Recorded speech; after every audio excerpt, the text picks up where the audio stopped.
Bienvenue dans Cocktail du Sauveur, un podcast où chaque épisode est un rendez-vous avec la grâce, des vies transformées et restaurées par le Seigneur Jésus-Christ. Donc, vous perdez rien à vous abonner juste et laisser un commentaire. Désormais, vous allez recevoir chaque semaine un numéro auquel nous abordons des thématiques liées à la vie chrétienne, à la transformation, des moments de témoignages, mais aussi de la parole qui va certainement vous édifier. Et pour aujourd'hui, je ne suis pas seul. Nous allons discuter avec un invité sur un sujet assez important, une vie mise à part et enflammée pour l'essentiel. Et pour ce faire, on va parler avec le pasteur Joseph Famba. Bonjour pasteur. Bonjour, bienvenue. Avec vous, nous allons parler autour de cette thématique assez importante, mais il est important de rappeler que pasteur Joseph est marié et père de plusieurs personnes. Vous êtes responsable du Campus pour Christ, mais aussi pasteur à l'église évangélique La Restauration. La Résurrection, voilà. La Résurrection, et où vous chapeautez aussi plusieurs formations, mais aussi un suivi des vies des couples. Voilà. Donc, partagez carrément ces moments avec les bien-aimés pour plus d'édification. Pasteur, on aborde la question liée à la vie mise à part et enflammée pour l'essentiel. Merci beaucoup, bien-aimé. Une vie mise à part et enflammée par le ciel est réelle. Qu'est-ce que la vie? Chacun de nous définit la vie de sa façon et de sa manière. La définition de la vie, ce n'est pas lié fonction de ce que les dictionnaires nous donnent, mais la définition de votre vie est fonction de ce que vous en faites. Quelqu'un un jour pouvait dire... Arrêtez, papa, s'il vous plaît, la définition de la vie. Elle est fonction de ce que vous la faites. La définition de la vie est fonction de ce que vous la faites. Yeah. Quelqu'un disait un jour que la vie est un hymne, est un chant. Si votre vie, vous la définissez comme un chant, tu ne peux que tout le temps te réveiller en train de chanter. La vie peut être une beauté, tu ne peux que l'admirer. La vie peut être une promesse, tu ne peux que la tenir. Et quelqu'un d'autre peut faire de sa vie un combat. Bref, je peux définir la vie comme étant ce que Dieu approuve et ce que Dieu a créé. La vie est les fonctions de votre investissement. Tu peux faire de ta vie une banalité, comme tu peux faire de ta vie comme étant l'essentiel. Voilà pourquoi, quand nous parlons d'une vie mise à part et enflammée par l'essentiel, nous voulons dire tout simplement avoir une vie que Dieu approuve, que Dieu a créée.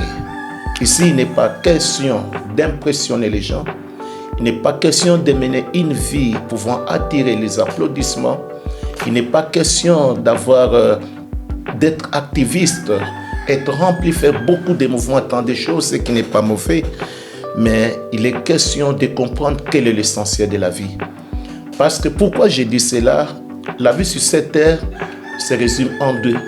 La fin de la vie de tout homme sur la terre, soit un, tu regretteras d'avoir vécu sur la terre, soit tu te réjouiras. La meilleure des choses dans ce monde, il n'est pas question de dire que je vis, mais ce qui est important, c'est de savoir comment je terminerai ma course sur la terre. La meilleure des questions à se poser, comment je vais terminer ma carrière. Le problème n'est pas question de dire, par exemple, que je suis chrétien, mais le problème, c'est comment je vais terminer ma carrière en tant que chrétien. Il n'est pas question de dire qu'aujourd'hui, je suis renommé, je suis connu, mais le vrai problème, qu'est-ce que Dieu en pense, qu'est-ce que Dieu en dit. Aujourd'hui, quand nous parlons d'une vie mise à part, je voulais en dire tout simplement, c'est une vie qui a fait un deuil définitif. En d'autres termes, j'ai dit, chacun de nous doit organiser son propre deuil. Un deuil définitif doit organiser son propre deuil, donc un deuil définitif. À quoi? Un deuil définitif à la banalité et à ce qui est superficiel.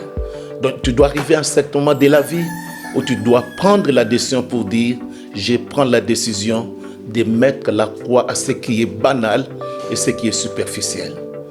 Peut-être ce que nous appelons aujourd'hui essentiel, c'est la vie qui est passée pour quelqu'un d'autre. Qu'est-ce que vous pensez en regardant ceux-là qui nous ont précédés dans la vie? À où est-ce qu'ils sont arrivés? Le vrai problème dans la vie n'est pas question de dire, voilà, ainsi c'est ma vie. Mais le vrai problème, ceux-là qui ont vécu comme moi aujourd'hui, où est-ce qu'ils en sont arrivés? C'est aussi la question que ceux qui nous suivent peuvent se poser. Dans un premier temps, vous posez la question, comment est-ce que les gens qui vivent comme moi ont fini leur vie?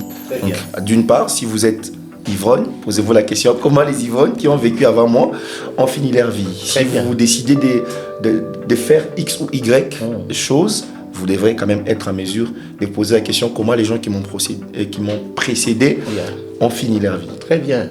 Voilà pourquoi nous n'avons pas besoin d'être convaincus par des versets bibliques. Prenons par exemple, je voulais mener telle vie, convainquez-moi, montrez-moi ce qui est écrit dans la Bible, c'est où? Non. Ça peut être écrit ou ne pas être écrit, mais le vrai problème, ceux-là qui ont mené cette vie, qui ont vécu comme moi, où est-ce qu'ils en sont arrivés? Voilà pourquoi la meilleure des choses dans la vie, c'est de comprendre où est-ce que nous menons notre vie. Voilà pourquoi quand j'ai défini l'essentiel, je voulais dire tout simplement, c'est comprendre c'est le pourquoi de votre vie et le comment. D'une part, il faut savoir définir le pourquoi, les comment de notre vie sur Terre. Très bien. Pour pouvoir bien vivre la vie mise à part. Très bien. Pourquoi j'existe et comment je dois exister. Voilà pourquoi je dois aller au-delà. Il est possible d'exister, mais sans vivre. Il y a beaucoup de gens qui existent. Ça, on va y revenir. Il est possible d'exister. Tu existes, mais tu ne vis pas. À quelle mesure? Prenons par exemple, si vous ne comprenez pas quoi vous avez été appelé, donc vous êtes en train d'exister, mais vous ne vivez pas. Donc vivre, d'une part, c'est arriver à atteindre l'objectif ou être dans le couloir dans lequel nous sommes nés. Très bien. Parce que la vie sur cette terre, elle est brève. Nous ne sommes pas éternels. Quand nous ne vivons pas, nous ne menons pas notre vie par rapport à l'éternité, nous sommes en train d'exister. Et nous ne sommes pas différents de ce qui est immortel. Prenons des pierres. Prenons les choses qui ne vivent pas, qui ne respirent pas. En quoi vous êtes différents? Rien du tout. Très bien. Voilà pourquoi quand nous parlons de cette vie enflammée, tu dois arriver à un certain niveau, tu es mis à part. Regardez pourquoi dans Romains chapitre 1er, le premier verset, c'est Paul qui parle aux Romains en leur disant, moi Paul, serviteur de Jésus-Christ, appelé à être apôtre et mis à part pour annoncer l'évangile. À un certain niveau de la vie, tu dois comprendre à mener une vie de mise à part. J'ai été appelé un homme pour vivre comme tout le monde. Comment tu peux arriver à changer le monde si tu veux vivre comme tout le monde? D'une part, pour mieux vivre, pour changer le monde, il faut faire une exception des vies. Très bien. Et cette exception, c'est ce que nous appelons une vie mise à part. Voilà pourquoi cette vie mise à part, c'est ce que j'appelle la consécration. Tu dois arriver à un certain niveau de la vie où tu dois te dire, je ne suis pas appelé à faire ça. Je suis appelé à faire ça. Voilà pourquoi la consécration n'est pas tout simplement question de renoncer aux mauvaises choses. La consécration, c'est arriver à un niveau, même les bonnes choses, tu les donnes à celui que tu trouves qu'il est meilleur pour toi. Dieu compte sur moi. Il mérite le meilleur de moi-même. Et quand nous parlons de la consécration, n'est pas question tout simplement de toucher au péché. C'est aller au-delà du péché. Qu'est-ce que j'ai de coûteux, qu'est-ce que j'ai de précieux que je peux sacrifier pour le Seigneur? Et quand je mène une vie mise à part, j'arrive à un certain niveau de la vie, je me dis, j'ai été créé un homme pour vivre pour moi-même, j'arrive au niveau de vivre pour les autres. En d'autres termes, je suis un porteur de bénédictions pour les autres et la destinée de plusieurs est liée à ma vie. Il y a deux personnes sur cette terre, s'ils tombent, c'est toute une population, un peuple qui va tomber. Il y a de ces personnes, si la personne est malade, je voulais vous rassurer, c'est toute une famille qui est malade. Voilà, il faut arriver à un niveau de la vie, je suis mis à part pour Dieu et pour un peuple. Donc quand quelqu'un est mis à part, c'est une personne qui vit pour Dieu et également pour les autres. Parce que cette personne pourrait avoir sous sa couverture un bon nombre de personnes, un bon nombre de directives qui peut employer aux personnes. Très bien, voilà pourquoi je voulais te donner l'exemple de Saul, qui était à la recherche des ânesses de son père. Mais lorsqu'il s'est posé Saül, voilà Saül, en se posant ces questions, il est allé voir le voyant Samuel. Et Dieu avait déjà parlé au voyant pour lui dire de lui donner l'onction qui devrait porter l'huile. Et cette onction n'était pas pour lui-même, Saül, c'était pour le peuple qui allait suivre David. Voilà, il faut comprendre à un certain moment de la vie que les erreurs que nous pouvons commettre n'ont pas tout simplement l'impact sur nous-mêmes, ça ne freine pas seulement notre propre vie, ça peut freiner la vie de plusieurs. Voilà pourquoi Adam et Ève, c'est eux deux qui ont pu manger les fruits. Mais la Bible nous parle que tous ont péché. Regardez, par la justice de Jésus, Jésus le second Adam, tous nous sommes déclarés enfants de Dieu et nous sommes devenus justes en Christ. Donc nous sommes censés comprendre, nous sommes mis à part, il y a plusieurs qui vont en bénéficier. Et non tout simplement je suis mis à part, je dois arriver à un certain niveau de la vie, mener une vie enflammée. Une vie enflammée, c'est cette vie qui nous permettons à Dieu de faire un travail en moi. Ce n'est pas une vie où je vais donner l'impression aux gens, ni une vie je cherche à imposer aux gens, mais je laisse à Dieu de faire un travail de profondeur dans ma vie. En d'autres termes, Dieu est en train de travailler mon caractère. Dieu travaille ma vie, il travaille ma façon de voir les choses, ma façon de concevoir et ma façon de vivre sur cette terre. Il est possible que vous soyez sur la terre, mais vous ne voyez pas les choses comme Dieu les voit. Et comme conséquence, tu chercheras à vivre comme tout le monde. Tu chercheras à comprendre les gens comme les gens les comprennent, mais non comme Dieu comprend. Et voilà pourquoi il y a plusieurs feux. Il y a le feu que l'on peut lui-même allumer, mais il y a le feu que Dieu aussi allume. Mener une vie enflammée, c'est laisser Dieu allumer ce feu en nous. Cette feu qui vient nous embraser, et non pour détruire notre entourage, détruire les autres, ou dominer les autres, ou bien amener les gens à devenir nos esclaves. Mais le vrai feu que Dieu allume en nous, nous permet à devenir ce que Dieu attendait de nous. Le vrai feu que Dieu allume en nous, ça nous amène à accomplir ce que Dieu attend de nous réellement. Le feu que Dieu allume en nous, nous amène à être la réponse à la prière de quelqu'un. Le feu que Dieu allume en nous, nous amène non à faire des biceps avec des gens. Mais le feu que Dieu allume en nous, nous amène dans une dimension à être une solution pour un peuple qui d'en être un problème. Il est possible que vous soyez dans une église, mais vous êtes un problème. Ne confondez pas avoir un problème et être un problème. La différence, elle se pose à quel niveau, pasteur? Quand toi-même, tu ne prends pas conscience à être la réponse à la prière, comme je l'ai dit, tu deviens un problème. Quand toi-même, tu n'arrives pas à prendre conscience, à te laisser être brisé par Dieu, tu peux que devenir un problème. Sans cela.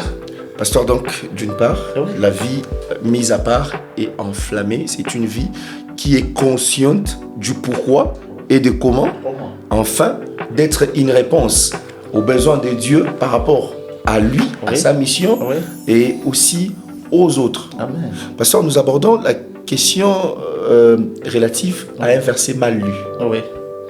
Je vais parler de Matthieu, prenons Matthieu chapitre 7. Déjà à la maison, si vous pouvez prendre Matthieu 7. Très bien. Le verset 1. Ne jugez point, afin que vous ne soyez jugés. C'est un verset que nous entendons très souvent. Malheureusement, nous comprenons mal ce passage.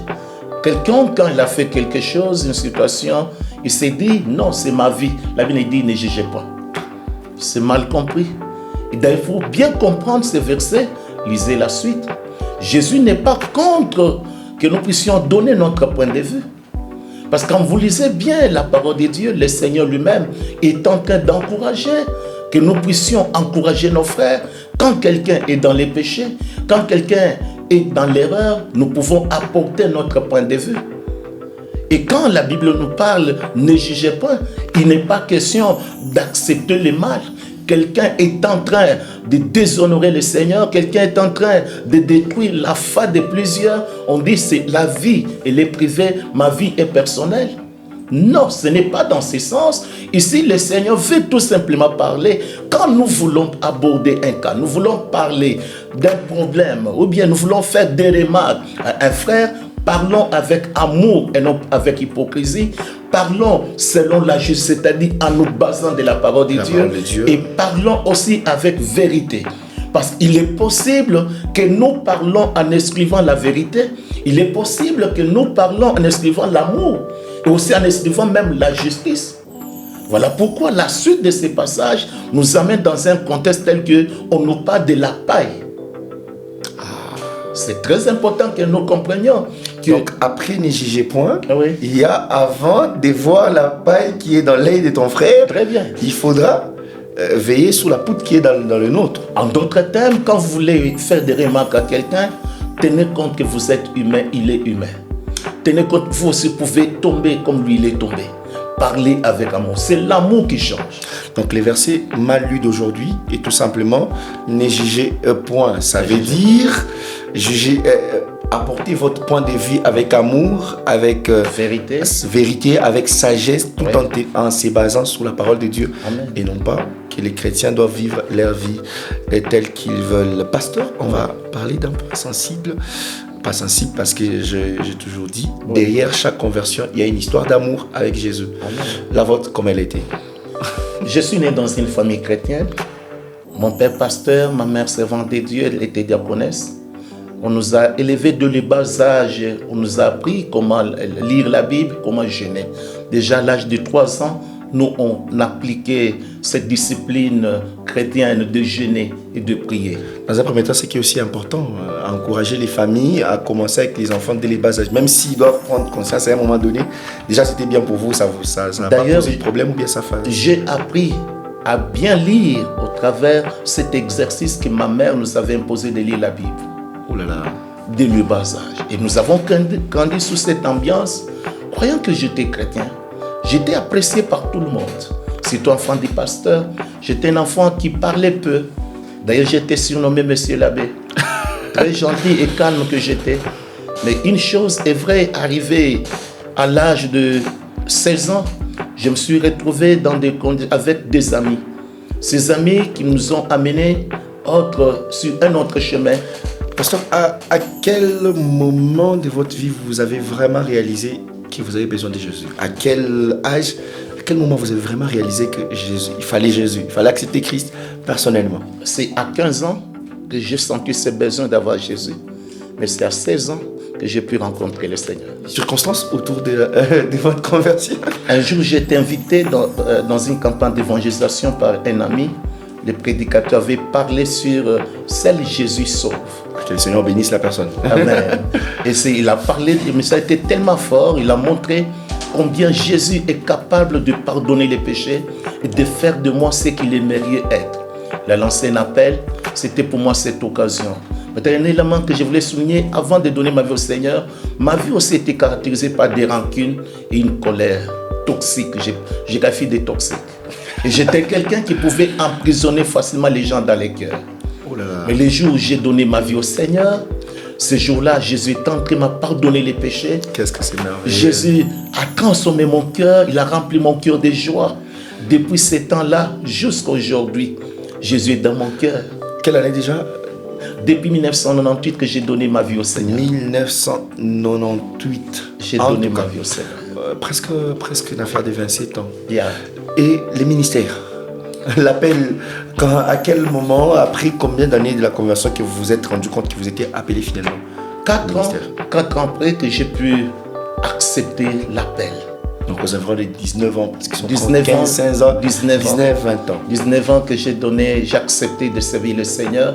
Et le Seigneur avait créé des circonstances. Un jour, j'ai parti à la dévotion. On a prié, le prédicateur n'était pas venu. On s'est retrouvé un culte rempli. Et tout le monde qui était là m'a dit, non, tu peux prêcher. Comme c'était public, j'ai manqué comment faire. Mais je ne pouvais qu'accepter. Mais je n'ai jamais oublié ce jour-là. Quand j'ai pris la décision de prêcher, j'ai entendu une voix me dire, parce que le message que j'avais donné ce jour-là dit, Jésus t'appelle. Jésus t'appelle. Tel que les messages que nous lançons aussi aujourd'hui, si vous nous suivez, Jésus vous appelle. Quels que soient les lieux où vous êtes, quel que soit ce que vous traversez, nous vous rassurons que Jésus vous appelle comme il a appelé les pasteurs Joseph. Très bien. Quand j'ai donné ma vie au Seigneur, j'ai accepté cet appel. Il fallait que Dieu confirme mon appel. Et c'était après déjà quelques années, que j'ai pu entrer en contact avec le ministère Campus pour Christ, qui a fait un grand travail que le Seigneur s'est servi pour faire un grand travail dans ma vie. Et c'était en 2006 que j'ai pu accepter l'appel missionnaire. Au Campus pour Christ. Campus pour Christ. Nous bénissons tous les bien-aimés de Campus pour Christ. En 2014, que Dieu a confirmé mon appel missionnaire à temps plein. Je ne regrette pas d'avoir donné ma vie au Seigneur. Donc de 2006 jusqu'aujourd'hui en 2025, ça fait pratiquement près de 20 ans. Près de 20 ans. Que vous êtes au ministère. Que Dieu s'en sert de moi. Gloire au Seigneur. Pasteur, un mot de déclaration pour les personnes qui sont peut-être fatiguées aujourd'hui, qui ne savent pas se retrouver. Je voulais dire à quelqu'un que longtemps tu as forcé les choses, longtemps tu as voulu résoudre les choses, longtemps tu as voulu t'en servir de Dieu, mais tu peux permettre à Dieu de s'en servir de ta vie. Amen. Et tu ne peux que lui dire, prends ma vie. Premièrement, je voulais que tu puisses ouvrir ton cœur, comme il est écrit dans Apocalypse 3:20, voici, je me tiens à la porte, je frappe. Si quelqu'un entend ma voix et ouvre la porte, j'entrerai chez lui, j'espère avec lui, lui avec moi.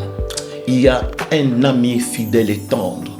Depuis que je lui ai donné ma vie, je ne regrette pas d'avoir reçu Jésus dans ma vie. Je suis devenu enfant de Dieu. Tu peux que lui dire, Seigneur Jésus, j'ai besoin de toi.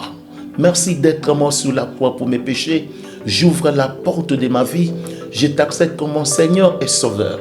Merci pour les pardons de mes péchés et pour la vie éternelle que tu me donnes.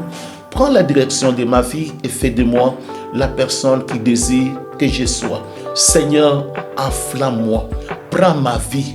Comme Paul lui-même pouvait le dire, ma vie n'est pas la mienne. Je ne fais aucun cas de ma vie. Seigneur, enflamme-moi. Allume ton feu en moi. Que le feu de Dieu soit allumé en moi. Amen.